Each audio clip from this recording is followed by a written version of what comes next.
3 రోజుల పర్యటనలో భాగంగా AP deputy CM Pavan Kalyan Visakha చేరుకున్నారు. విమానాశ్రయంలో ముఖ్యమంత్రికి పార్టీ నేతలు, జన సైనికులు, వీర మహిళలు ఘన స్వాగతం పలికారు. ఎయిర్పోర్ట్ నుండి రోడ్డు మార్గం ద్వారా నగరానికి చేరుకున్నారు. ఇక నగరంలో ఆర్కే బీచ్ సమీపంలో ఉన్న బే హోటల్లో పవన్ బస చేయనున్నారు.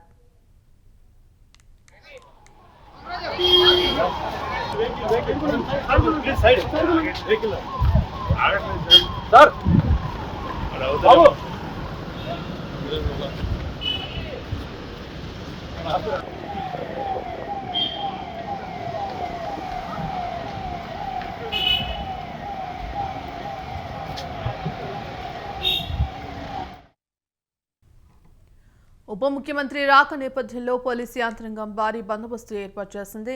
ఈ నెల 30వ తేదీన జనసేన విస్తృత స్థాయి సమావేశం జరగనుంది. ఇక విశాఖ 1 టౌన్ పరిధిలోని ఇందిరా ప్రియదర్శిని మున్సిపల్ స్టేడియంలో పనులు ఊపందుకున్నాయి.